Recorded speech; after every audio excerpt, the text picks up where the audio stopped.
एका गुणानुवाद करिता उपरती होबोणी चित्ता निरवधी तल्लीनता निरंतर एक ऐकता चिनिवाले ते देह भावी सांडिले एक अनुभवे पातले तद्रूपता. काही भक्त असे भगवान म्हणतात की गुणानुवाद करत असताना एवढे तल्लीन होतात की अखंड निस्सीम असं अखंड तन्मयतेकडे जातात आणि बस भजन करतात सारखं.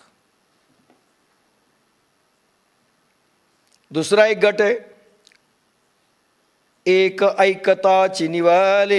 एक गटातील परमप्रेमी भक्त श्री गुरूंचे सामर्थ्यवान वचन तेजाकर ऐकतात, स्थिर होतात व देहभान विसरतात. देहभावानेच त्यांच्या मनबुद्धीला सोडलेले असते. स्विच दाबले की उजेड येतो त्याप्रमाणे काहींना प्रभावी वचन ऐकताचा अनुभव येतो व त्या अनुभवामुळे ते तद्रूपता पावतात. एक ऐकता चिनिवाले. अगोदर भजनांचं पाहू. आतमध्ये तुम्ही भगवंताला आळवायला सुरुवात केली आतून आणि तुमच्या भाववृत्ती, तुमच्या भावसंवेदना, तुमचं परमप्रेम आणि तुमचा देव आतमध्ये एकदा गेलात, सर्व प्राणांचे प्रवाह, सर्व मनांचे प्रवाह, सर्व भावसंवेदना आत जायला लागल्या आत्म्याकडे. इतकं प्रभावशाली भजन प्रगट होतं, सामान्य माणूस तर बेशुद्धच पडतो. एकदा अकबर बादशाह बिरबल याला म्हणाले, तानसेनला, तानसेन, कारण तानसेनने एकदा दीप राग गायला, दिवे लागले. मल्हार राग गायला तानसेननी तर पाऊस पडत होता.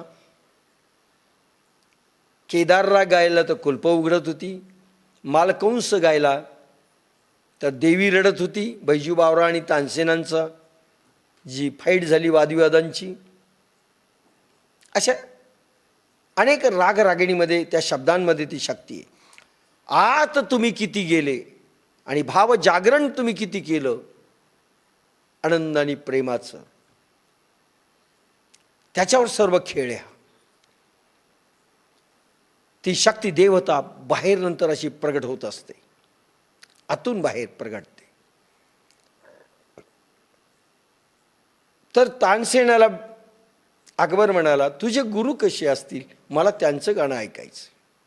ते म्हणाले, माझे गुरु नाही गात लोकांच्या समोर, नाही म्हणे, मला ऐकायचं आहे. जा, किती रुपये घेतील देतो, कितनी अशरपिया हम दे सकते, कितनी भी देंगे, उन्हें लाव. ते म्हणे, महाराज ते येणार नाहीत. मग आपण चला म्हणले त्यांच्याकडे. नाही म्हणता येत नाही. बादशाह अकबर आणि तानसेन निघाले.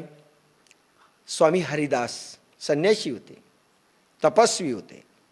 रात्र आणि दिवस समाधीमध्ये राहायचे आणि प्रभुगान करायचे. गवई गायक होते, पण प्रभूसाठी गायचे. वृंदावनामध्ये एका कुटीमध्ये राहत असत. बादशाला सांगितलं, तुम्ही बाहेर राहा, तुमच्यासमोर ते गाणार नाहीत. आत तानसेन गेला. स्वामी समाधीतून खाली उतरले. का तानसेन कसा आला? स्वामी हरदास म्हणाले.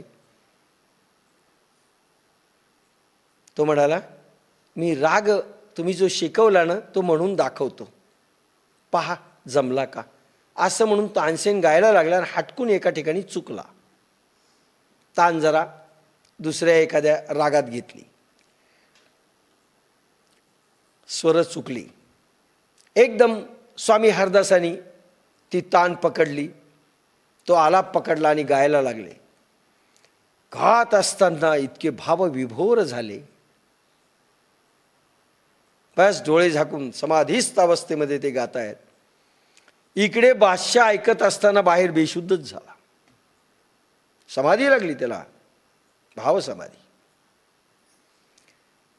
बाहेर तानसेन आला, पाहतोय बादशाह जवळपास बेशुद्ध पडलेला आहे. पाणी टाकलं अंगावर, उठवलं. बादशाह एवढंच म्हणाले, तुझ्या गुरुसारखं तू का गात नाहीस रे? पहा दिवे लागतायत. तानसेन छोटी व्यक्ती नव्हती. त्यांनी एक वाक्य उच्चारलं, मी पृथ्वीच्या राजासाठी गातोय, माझे गुरु जगतपतीसाठी गातात. दोन्ही गाण्यामध्ये हा फरक राहणार आहे. मी जगताच्या स्वामीसाठी गातोय, ते जगदीशासाठी गातायत. हा फरक राहणार आहे.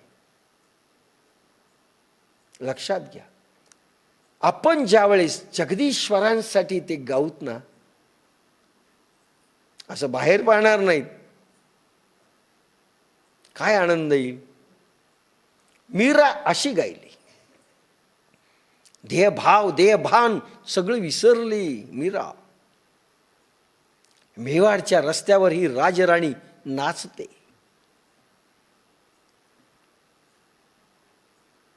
विसरली सगळं. एकदा अकबराला हे कळालं आणि अकबर आणि बिरबल हे ड्रेस बदलून आलेले वृंदावनामध्ये आणि मीरा जिथे गात होती तिथे जाऊन बसलेले आहेत.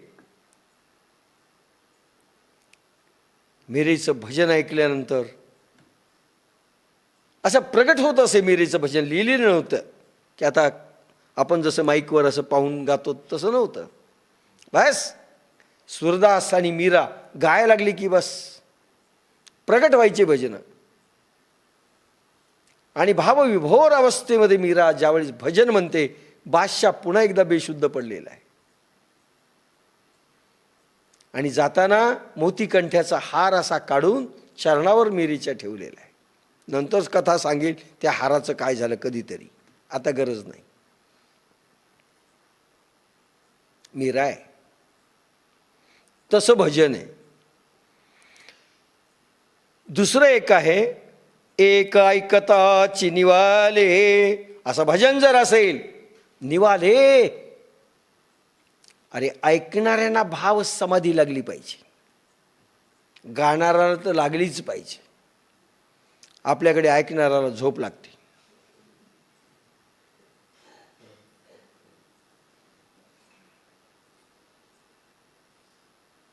आणि आपण समजतो, पहा ना कसे समाधीस्थ झाले. दुसरा एक प्रकार आहे,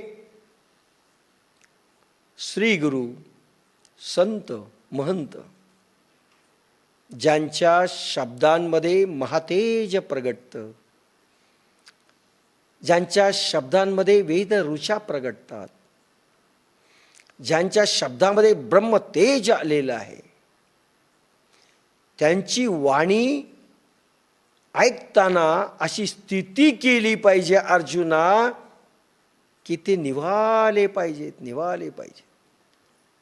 साधुबोध झाला निरोनिय, साधुबोध झाला मुरोनिया ठेला, ठाईच मुरला अनुभवे. साधुबोध झाला नुरोनिया ठेला, ठाईच मुरला अनुभवे.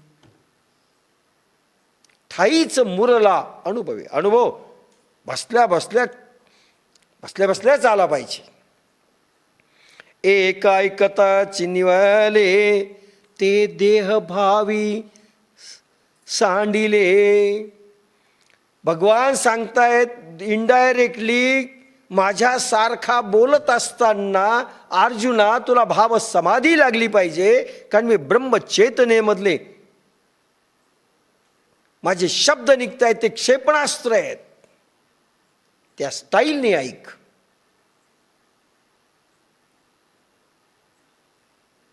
भगवान सांगताय हा कशात पाहतोय? त्यांच्या देहात.